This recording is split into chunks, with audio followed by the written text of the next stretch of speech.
I'm Jim Knight, co-founder of the Instructional Coaching Group, and you're listening to Coaching Conversations, where I talk with coaching experts from around the world so that all of us can learn better ways to make an unmistakably positive impact on the people around us.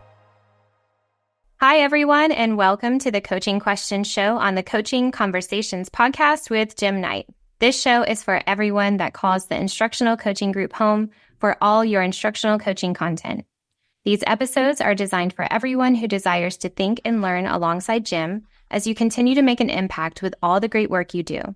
I'm Jessica Wise, a consultant with the Instructional Coaching Group.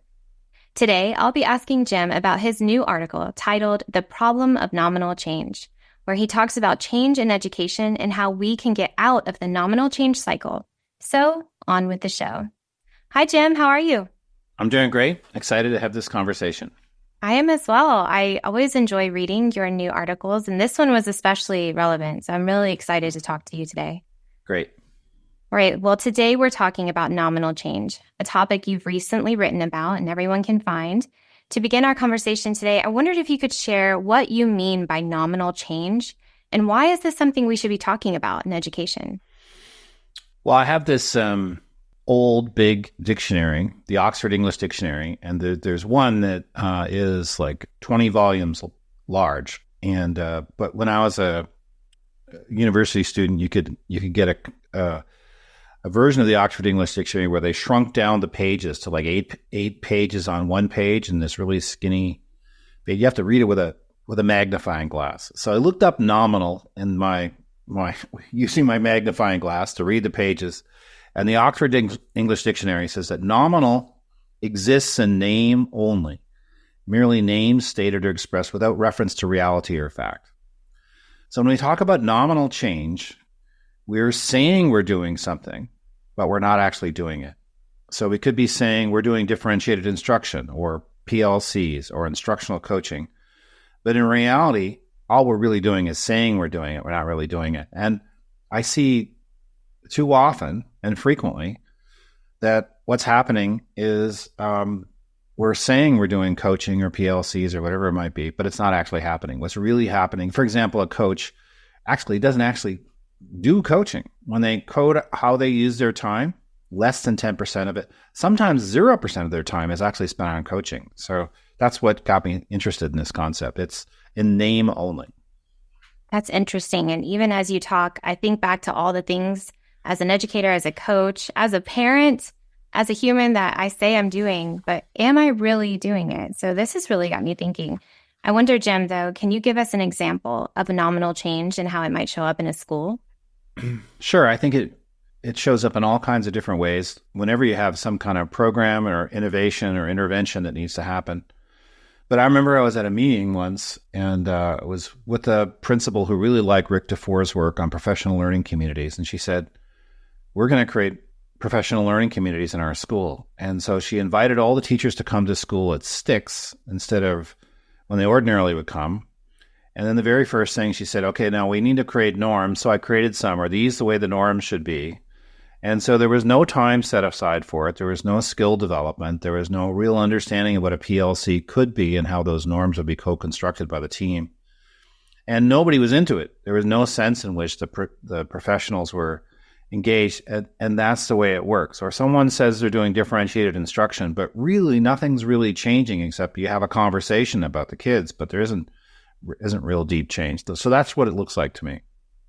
What do you think leads people to those challenges?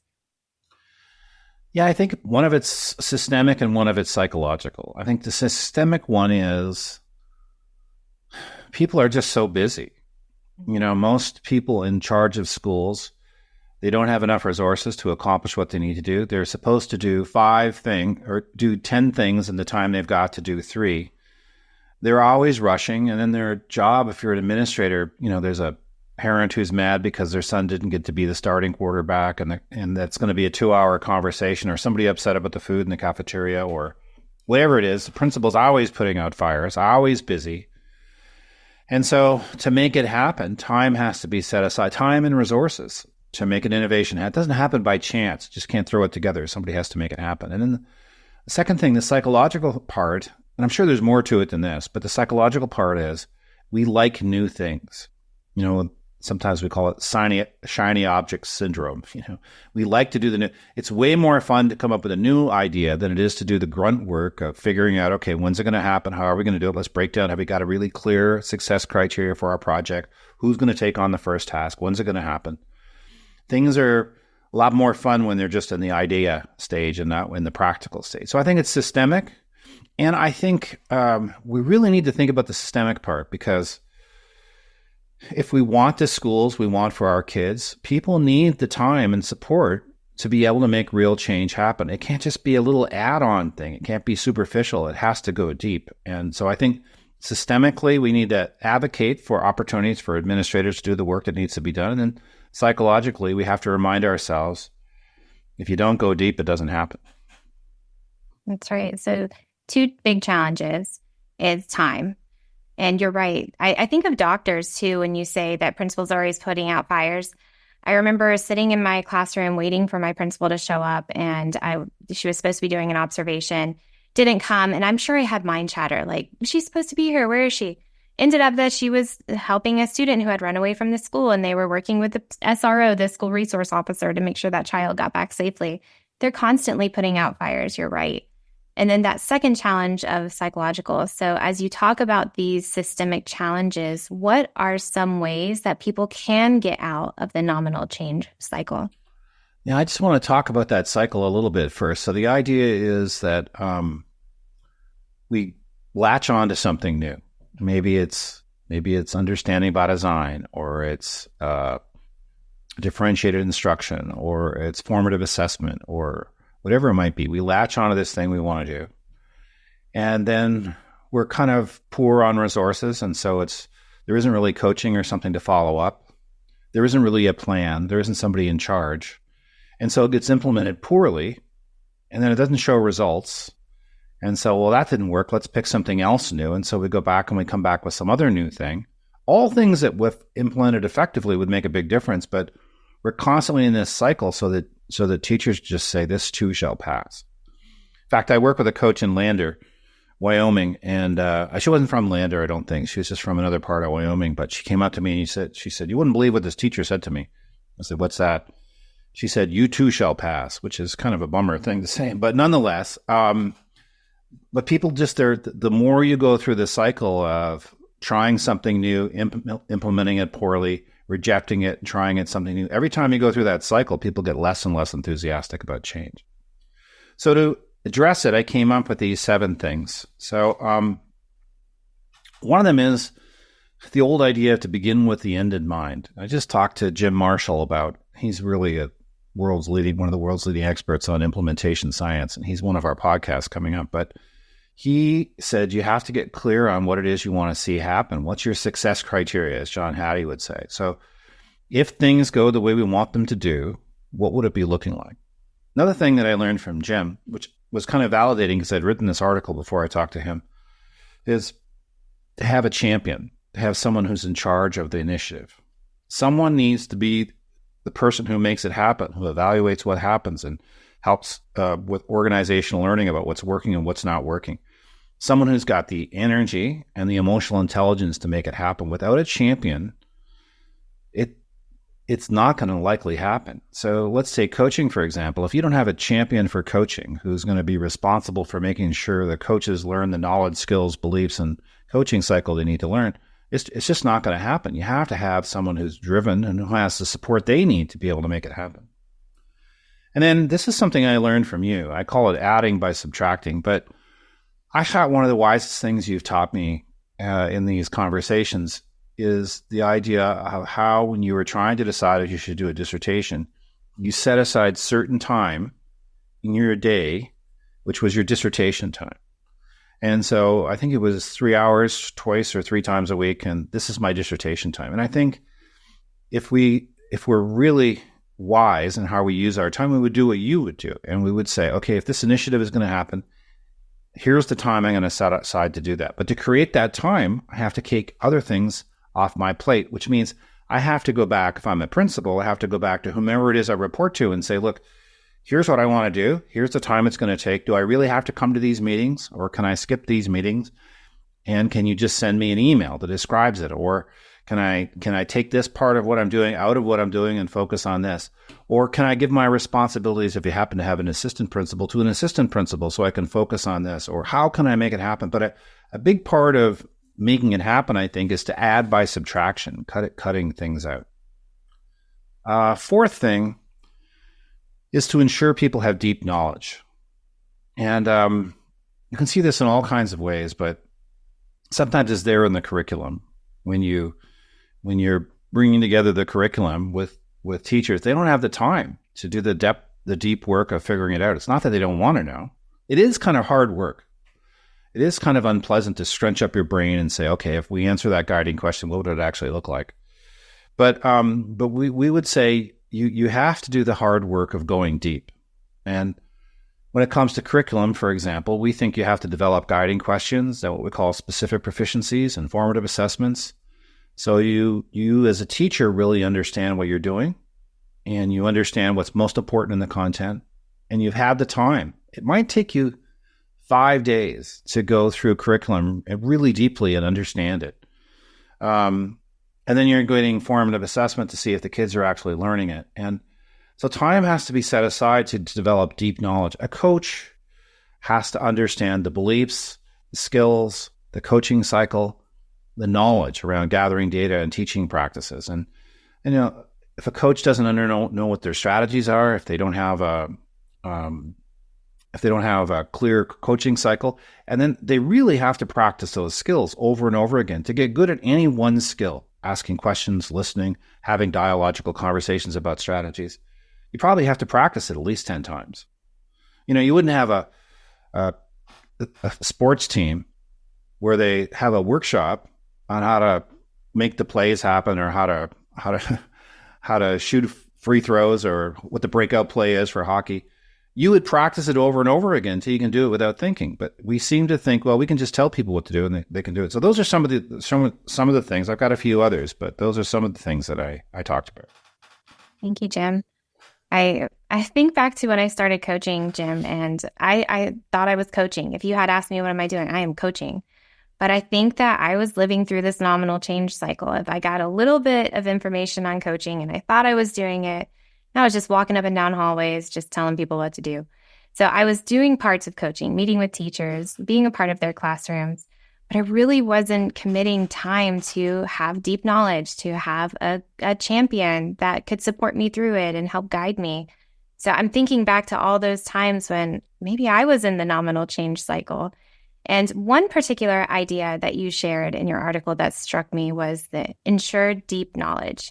It made me think of learning communities within schools, how schools or teams can spend time learning together during meetings, and that without learning, there's a risk of false clarity. So if you were to suggest, Jim, a way to invest in building deep knowledge, or on an initiative or something else that educators are implementing, what would it be? Well, I think the first thing is you need to get clear on what it is that you're trying to accomplish. So if we take instructional coaches, as I was mentioning, there are certain skills coaches need to have. And there are beliefs. What are the beliefs that guide your actions? And so I would want to go into those beliefs. I would explore them. I'd want to talk about what's the behaviors that they look like. I want to give people a lot of time to reflect on them and discuss them in different contexts. But when it comes to skills, I would want them to watch themselves practice a skill over and over again, just like a hockey team working the breakout play, where to get to a point where the kids know exactly where to be when they do the play. When we're learning skills, we have to practice it over and over again. It's not going to happen quickly. And then there's other things too, like knowledge and skills. So you need to understand how to gather data. So I would have plenty of opportunities for the coaches to practice watching teachers teach and gathering data and sharing the results so that they really feel confident and fluent. They're not just guessing at what the goal should be. They can see clearly what it is. And then in terms of strategies, that's what we call an instructional playbook, creating a playbook. To create that deep knowledge, we at the Instructional Coaching Group, we've started working on this thing we call an IC system. So that's impact coaching system, but it's also an instructional coaching system, so that we work more with districts, not so much on let us come and do a workshop. Of course, we'll do that to give people awareness, but it's helping districts develop the system so they can have that deep knowledge. Because a coach who doesn't ask questions effectively, who doesn't listen, who doesn't understand their strategies, who isn't helpful at setting goals because they don't have the coaching cycle, who doesn't manage their time well. If they don't do the things coaches need to do, they're not going to succeed. And then they're going to feel bad about it. And it's not their fault. If they haven't had an opportunity to learn those skills, they might feel really disappointed in themselves. And that's not fair because they haven't had the chance to learn. We have to give people the chance to succeed. And that means we have to go deep. It's the kind of way I see it. And then if they do give it a go and they don't have the right conditions in place, they get stuck in that cycle that you're talking about. And then maybe they'll quit and that initiative or that instructional coaching program may not be successful. Mm-hmm. That's really important. I want to highlight something you said that for all of our listeners, I think even myself and you, Jim, we've talked about this many times, is conditions are so important. So you mentioned it a few times. Knowing when you're going to meet and learn, knowing who you'll meet and learn with, having that community and that community of practice, which you and I have talked about. It's so important to have people that you'll meet with to develop that deep knowledge so that you can go out and implement it the way it's meant to be. It's really good. Thank you so much. All right. Once our question and answer session has come to a close, we'll have an epilogue or a final note at the end of the show where I ask Jim 2 questions to wrap up our discussion before we sign off. Today's questions are: what advice or guidance do you have about nominal change for our administrators who are listening? Well, I've got 2 things. One of them is I think that it's wise to go to people and ask them, how can you help me create a system that's going to lead to deep implementation, to quality implementation?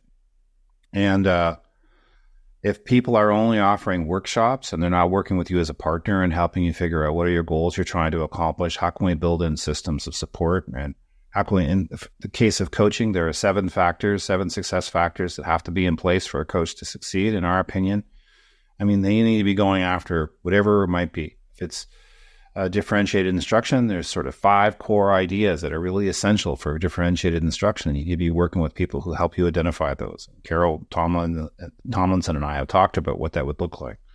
So I think when you set up professional development or professional learning for your setting, to take a systemic perspective and ask the people that you're working with, you're bringing people in from outside, are you going to help me create a system that makes sure this really happens? Second thing is your idea.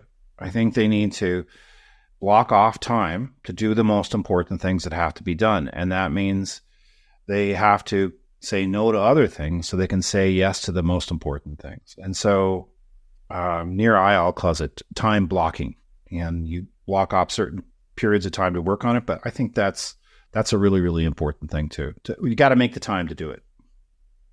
There's a question I love that's, if you say yes to this, what will you say no to? Right.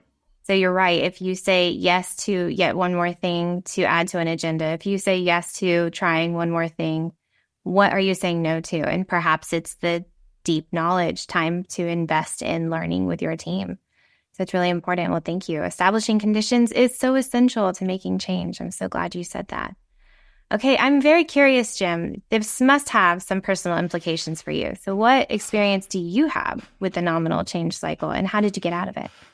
Well, when I started to do professional development, I was training people in this approach called the strategic instruction model. I went to Kansas for 5 days from Toronto. I got a mountain of overheads, and then people will invite me in periodically to do presentations. And I had so many slides. It was like death by overhead, and literally I could watch people sort of shrink in their chairs. One time I presented, and it was free. I was just doing this because my colleague asked me to present, and they got so worn out by all my content that the leader said, you've given us a lot to think about, and I think we need to keep thinking about it. And he basically shut me down. It's embarrassing to look back. But what I realized is that even if I did the workshop extremely well, the workshop by itself wasn't going to make it work.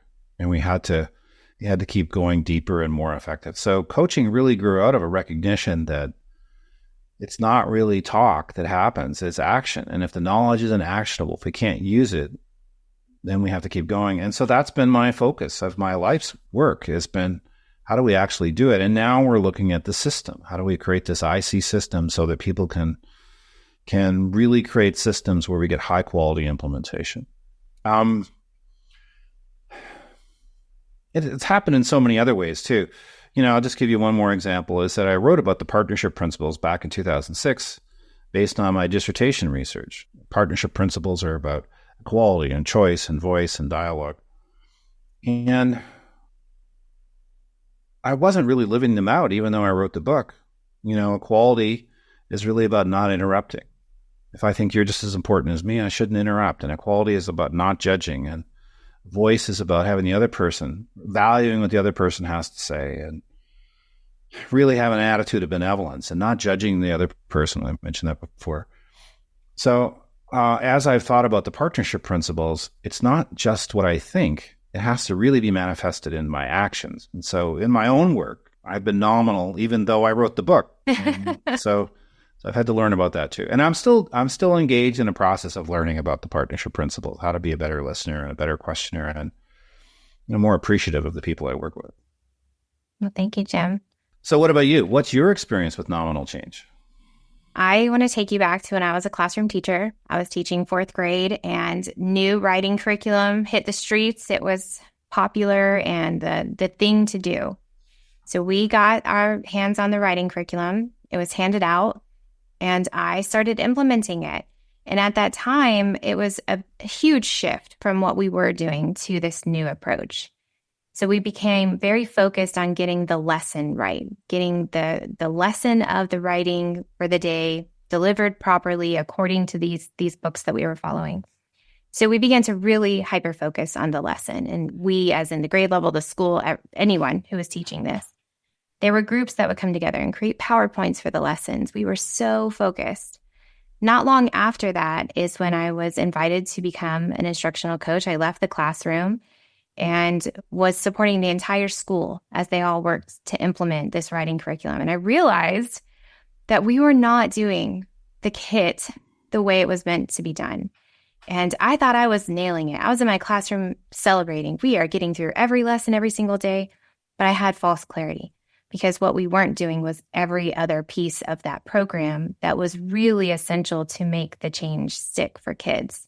So we were mastering one part, thinking we've got this. And there we were really missing an essential part, which was everything else that came with that program. And I got out of that by sitting down. I had all 6 grade level kits in front of me of this curriculum. And I read every book, every page in every book. Multiple nights. It took me multiple weeks, I'm sure. But I read them. So I invested in that deep knowledge. And it wasn't until I read your article that I thought, that's how I got out of it. That's really how I emerged from that, a better coach for the teachers that I worked with, because I invested in the deep knowledge alone and until midnight most nights, but I did it. And that time really changed how we implemented that writing.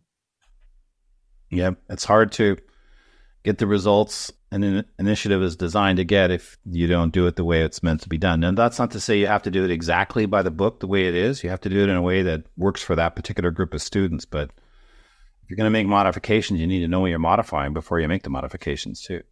That's right. And to remember that it's always about what's best for kids, not what's most convenient for adults. Yep.